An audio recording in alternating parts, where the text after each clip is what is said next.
देखो अज देखांगे analysis paper का analysis कि किहो जे किन्ने मार्क्स का आलमोस्ट ट्रेंड है। This is not exact figure कि इन्ने क्वेश्चन आने है। This is trend in the previous papers. उस एनालिसिस नूं आपां निगाह मारनी है। थोड़ा जिहा टाइम लगना है, ज़्यादा टाइम नहीं लगना। इस एनालिसिस नूं असीं देखांगे कि मैथ के पेपर च किहड़ा टॉपिक किन्ने मार्क्स का आंदा है।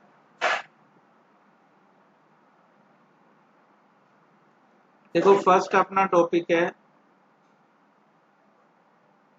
Set theory.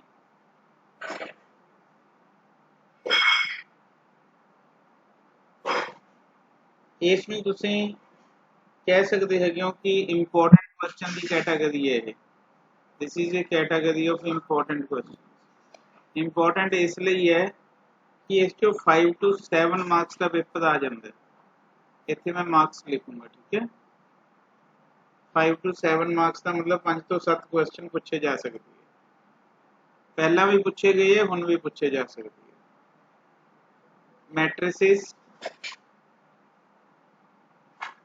ये ट्रेंड है, कोई डिवीजन नहीं है।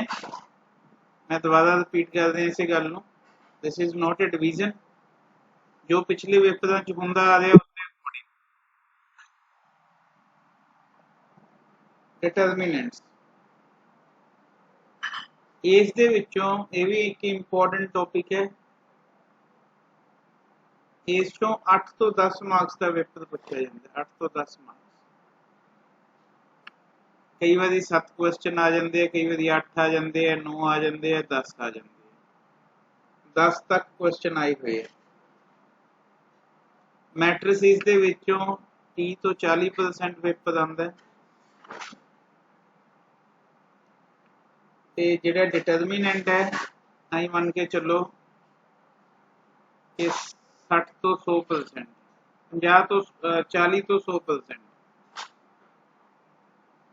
मतलब 60% के करीब पेपर इस चो डिटरमिनेंट ज़्यादा इंपॉर्टेंट है। थर्ड है binomial.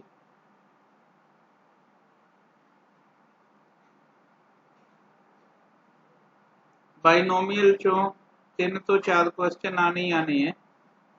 3 to 4 question, 3 to 4 question.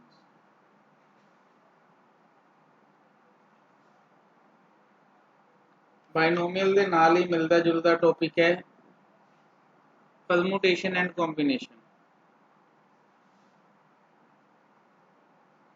Permutation and combination बेटा ये प्रीवियस ट्रेंड है, कोई मार्किंग स्कीम नहीं है।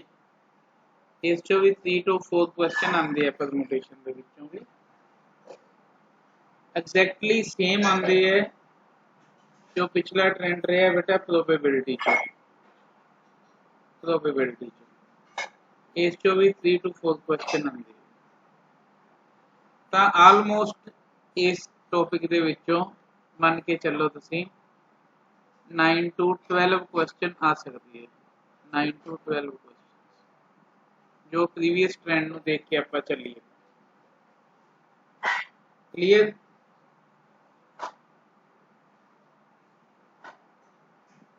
सिक्स सीक्वेंस एंड सीरीज नाल कन्वर्जेंट वाला पार्ट भी, कन्वर्जेंट एंड डाइवर्जेंट सारा कंप्लीट मिला के 12 to 15 क्वेश्चन आ जाते हैं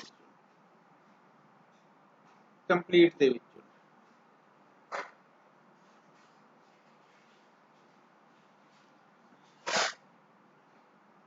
कैलकुलस आपां हुणे कीती है। Limit continuity and differentiability and differentiability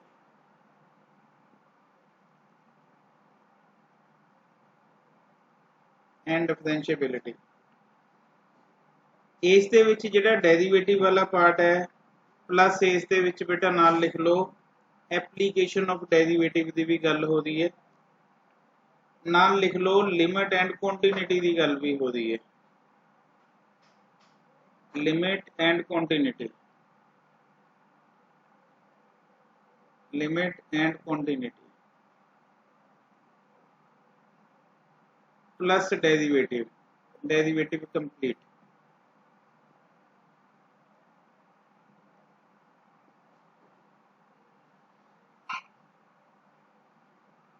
तो इस चो कंप्लीट मिला के बेटा 17 तो 20 क्वेश्चन आते, 17 to 20 क्वेश्चन इन्ने इन्ने पार्ट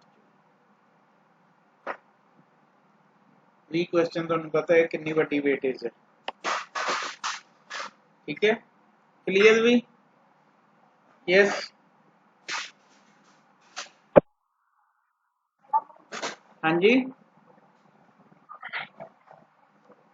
बैक लो बेटे। प्रीवियस ट्रेंड्स है किन्ने कू आ सकता है या किन्ना का आंदा रहा पहला, this is not the exact division, fluctuate होंदी रहंदी है हर एक साल, लेकिन इस नाल ये पता लग जाता है कि ये जिहड़े पेपर बनाने वाले है वो किसनू इंपोर्टेंट समझते हैं। इंटीग्रेशन इंटैग्रल जिहड़ा आपां अज पढ़िया 6 to 8 क्वेश्चन बेटा इससे पे होंगे, 6 to 8 क्वेश्चन।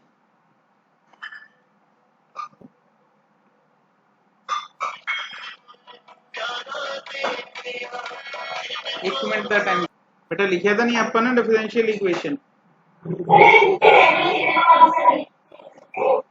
बेटा, मार्क्स नहीं है, ये ट्रेंड है जो कभी आंदा रहा 6 to 8।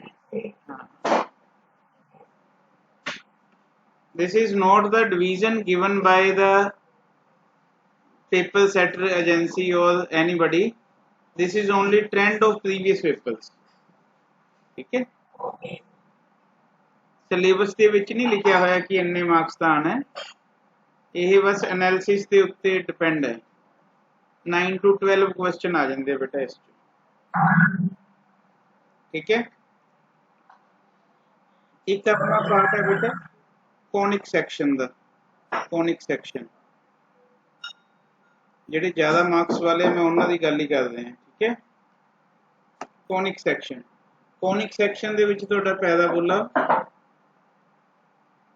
ਐਲਿਪਸ, ਹਾਈਪਰਬੋਲਾ,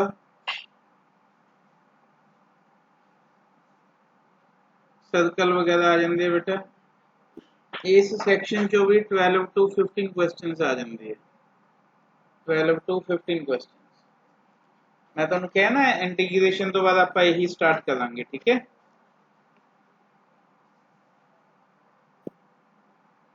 trigonometric functions, trigonometric functions दे विचों भी 8 तो 9 क्वेश्चन पूछे जा सकते हैं। यही ट्रेंड है बेटा, जिहड़े पिछे पेपर होए उन्हां दे अकॉर्डिंग मैं गल कर रहा। ठीक है, कोनिक सैक्शन दे नाल नाल ज्योमैट्री है अपने सिलेबस दे विच, ज्योमैट्री जिवें 2D एंड 3D, इस दे विचों भी 7-8 क्वेश्चन पूछे जाते हैं। आपां हुणे वैक्टर कीता सीगा, तुसीं देखिया होना, इस चो भी 4 to 5 क्वेश्चन आ जाते हैं, 4 to 5 क्वेश्चन। तो बेटा ये प्रीवियस ट्रेंड रही है इन्हां क्वेश्चंस दे कि कोई क्वेश्चन किवें आंदे रहे है। ठीक है, नेक्स्ट है स्टैटिक्स,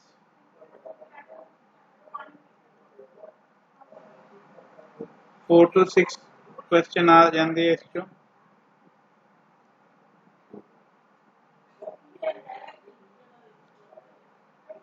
डायनामिक्स जिहड़ा न्यूटन वाला पार्ट कीता सीगा, मैथ के पेपर तो इको क्वेश्चन, साइंस वाले तो इको ही आंदा है, मैथ वाले इत्थे 5 to 7 क्वेश्चन आ सकते हैं, 4-5 क्वेश्चन आंदे ही है हर एक बारी। ठीक है, numerical analysis,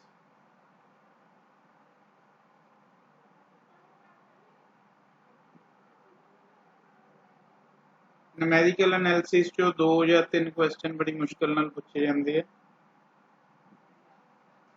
mathematical reasoning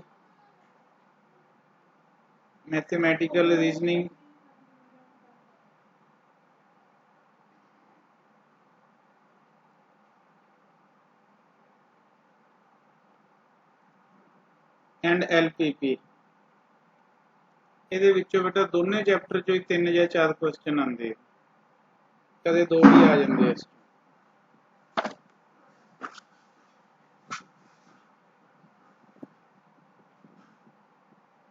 complex number and ਕੁਆਡਰੇਟਿਕ,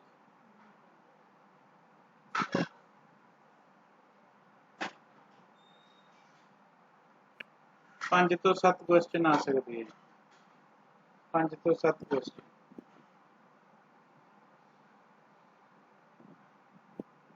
ਤਾਂ ਬੇਟਾ ਇਹ ਕੁਝ ਚੈਪਟਰਸ ਦੇ ਟ੍ਰੈਂਡ ਸੀਗੇ।